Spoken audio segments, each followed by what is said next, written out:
Assalamualaikum warahmatullahi wabarakatuh. Ya, berjumpa lagi untuk belajar bersama di dalam tema 6 ya, subtema 3 masyarakat sejahtera negara kuat. Kita memasuki pembelajaran yang ketiga. Untuk mupel yang akan kita pelajari pada kali ini adalah bahasa Indonesia, IPS, dan PPKN. Untuk tujuan pembelajarannya yaitu sebagai berikut. Ya, kita lanjutkan ke dalam materi. Ya. Sebelumnya, ayo kita mengingat. Gagasan utama adalah pernyataan yang menjadi inti pembahasan dari sebuah paragraf. Dengan mengetahui gagasan utama, kita dapat memperkirakan informasi tentang apa yang akan disampaikan pada paragraf tersebut. Gagasan utama biasanya terletak pada kalimat utama. Nah, di pembelajaran sebelumnya, kalian juga sudah mempelajari tentang gagasan utama dan cara mencari gagasan utama. Ya, sebelum kita menemukan atau mencari gagasan utama dan informasi penting dalam teks non-fiksi, ayo membaca. Dampak pelaksanaan tanggung jawab. Pelaksanaan tanggung jawab sebagai warga negara memiliki berbagai dampak, baik positif maupun negatif. Jika semua warga negara memiliki kesadaran untuk melaksanakan tanggung jawabnya sebagai warga negara, maka akan tercipta kesejahteraan masyarakat. Sebaliknya, jika warga negara tidak memiliki kesadaran melaksanakan tanggung jawabnya sebagai warga negara, maka tujuan negara yaitu masyarakat sejahtera tidak akan pernah terwujud. Salah satu contoh pelaksanaan tanggung jawab sebagai warga negara adalah melaksanakan kewajiban membayar pajak tepat waktu. Pajak yang dibayarkan oleh warga negara sebenarnya digunakan untuk pembangunan bangsa. Misalnya, untuk pembangunan jalan, jembatan, fasilitas umum seperti sekolah dan rumah sakit. Jika pembayaran pajak dilakukan tepat waktu, maka pembangunan akan berlangsung dengan baik.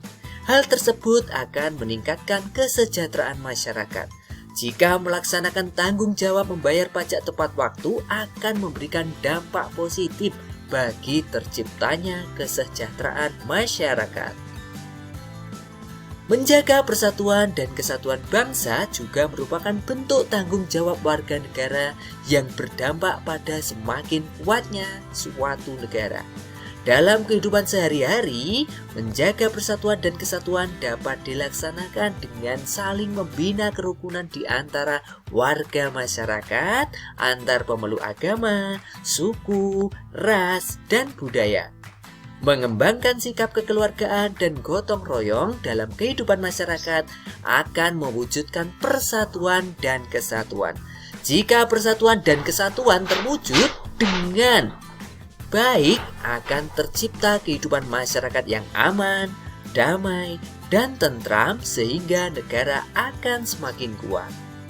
Tanggung jawab tidak hanya tercermin pada pelaksanaan kewajiban, tetapi juga tercermin pada pelaksanaan hak dengan benar. Contoh pelaksanaan hak dengan benar antara lain memanfaatkan sumber daya alam sesuai kebutuhan, hemat dalam memanfaatkan sumber daya alam, serta memanfaatkan sumber daya alam dengan tetap menjaga kelestariannya. Menjaga kelestarian sumber daya alam bisa dilakukan dengan melakukan pembaruan, misalnya melakukan penghijauan kembali dan pembibitan. Menjaga kelestarian sumber daya alam berkaitan dengan pelaksanaan hak juga dapat dilakukan dengan tidak mengambil habitat laut saat menikmati keindahan alam laut. Pada kenyataannya, masih banyak warga negara yang belum melaksanakan tanggung jawabnya atas hak dan kewajiban dengan benar dan sungguh-sungguh. Pelaksanaan tanggung jawab sebagai warga negara yang tidak dilaksanakan dengan benar akan membawa dampak negatif bagi kesejahteraan masyarakat. Contoh perbuatan tidak bertanggung jawab serta merugikan bangsa dan negara antara lain korupsi, kriminalitas, dan penyalahgunaan kekuasaan. Perbuatan-perbuatan tersebut sudah seharusnya dihilangkan dengan menegakkan hukum agar tidak ada lagi perbuatan sama di kemudian hari. Sebagai warga negara, kita harus selalu melaksanakan tanggung jawab dalam kehidupan sehari-hari dengan baik dan benar. Dimulai dari lingkup yang paling kecil, yaitu diri sendiri. Misalnya, sebagai pelajar, selain rajin belajar agar mendapatkan prestasi yang baik, ya, selanjutnya penerapan tanggung jawab sebagai warga negara dikembangkan dalam lingkup yang lebih besar, yakni keluarga dan pada akhirnya pada lingkup kehidupan masyarakat. Jika pelaksanaan tersebut dapat berlangsung dengan baik, maka masyarakat sejahtera akan tercipta dan negara kuat akan terwujud. Nah, setelah kalian membaca teks non-fiksi tadi, tentunya langkah selanjutnya kita bisa berlatih untuk menemukan gagasan utama dan informasi penting dalam tiap-tiap paragraf.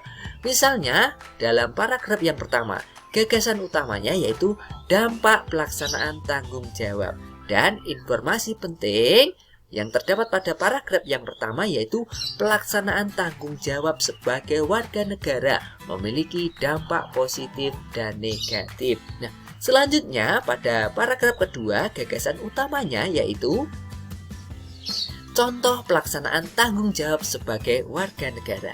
Sedangkan informasi pentingnya contoh pelaksanaan tanggung jawab sebagai warga negara dengan melaksanakan kewajiban membayar pajak. Paragraf ketiga, gagasan utamanya bentuk tanggung jawab warga negara untuk menjaga persatuan dan kesatuan bangsa. Sedangkan informasi pentingnya yaitu bentuk tanggung jawab warga negara untuk menjaga persatuan dan kesatuan bangsa berdampak pada semakin kuatnya suatu negara. Paragraf keempat, gagasan utamanya bentuk tanggung jawab warga negara adalah menjaga dan melestarikan warisan budaya bangsa. Sedangkan informasi penting yang terdapat pada paragraf keempat yaitu bentuk tanggung jawab warga negara adalah menjaga dan melestarikan warisan budaya bangsa berdampak pada keutuhan kekayaan budaya bangsa. Nah, untuk paragraf 5 dan 6 kalian bisa berlatih mencari sendiri ya. Kita lanjutkan. Ya, bentuk pelaksanaan tanggung jawab dan dampak yang ditimbulkan. Nah, setelah mempelajari dan membaca teks non-fiksi tadi, kalian juga dapat menyimpulkan bentuk pelaksanaan tanggung jawab dan dampak yang ditimbulkan. Ya, misalkan yang pertama, pelaksanaan tanggung jawab sebagai warga negara. Melaksanakan kewajiban membayar pajak, dampaknya berlangsungnya pembangunan bangsa. Kemudian yang kedua, saling membina kerukunan di antara warga masyarakat, antar pemeluk agama, suku, ras, dan budaya. Dampak yang ditimbulkan adalah tercipta kehidupan masyarakat yang aman, damai, dan tentram sehingga negara akan semakin kuat. Yang ketiga, mengembangkan sikap kekeluargaan dan gotong royong. Dampak yang ditimbulkan yaitu tercipta kehidupan masyarakat yang aman, damai, dan tentram sehingga negara akan semakin kuat. Yang keempat, memanfaatkan sumber daya alam sesuai kebutuhan. Dampak yang ditimbulkan yaitu sumber daya alam menjadi terjaga. Kemudian yang kelima, memanfaatkan sumber daya alam dengan tetap menjaga kelestariannya. Dampak yang ditimbulkan yaitu sumber daya alam tetap terjaga atau menjadi terjaga. Kita lanjutkan. Ya, upaya pengembangan kehidupan kebangsaan menuju masyarakat sejahtera. Apa itu masyarakat sejahtera? Masyarakat sejahtera berarti masyarakat yang sudah memenuhi kebutuhannya dengan baik dan tidak kurang suatu apapun. Agar tercipta masyarakat yang sejahtera, kita harus melaksanakan tanggung jawab sebagai warga negara dengan baik. Berikut beberapa upaya untuk mengembangkan kehidupan kebangsaan yang sejahtera. Yang pertama, mengembangkan sikap toleransi. Yang kedua, meratakan pembangunan nasional hingga ke pelosok negeri. Yang ketiga, membayar pajak tepat waktu. Yang keempat, memperbanyak lapangan kerja untuk mengurangi pengangguran. Nah, Setelah kalian mempelajari materi tadi, coba ayo merenung atau ayo kita renungkan. Coba renungkan upaya apa saja yang dapat kamu lakukan untuk memberikan kontribusi bagi upaya pengembangan kehidupan kebangsaan yang sejahtera.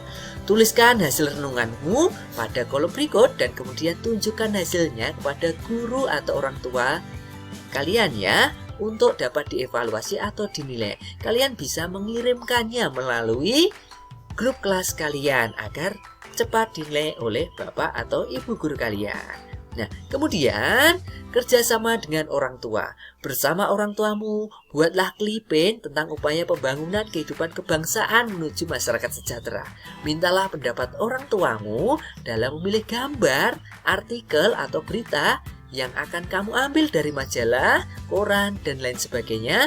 Kumpulkan clipping yang telah kamu buat pada gurumu untuk dinilai. Tentunya kalian bisa mengumpulkannya melalui grup kelas kalian agar segera dinilai oleh bapak ibu guru kalian. Nah, terima kasih ya, tetap semangat belajar ya.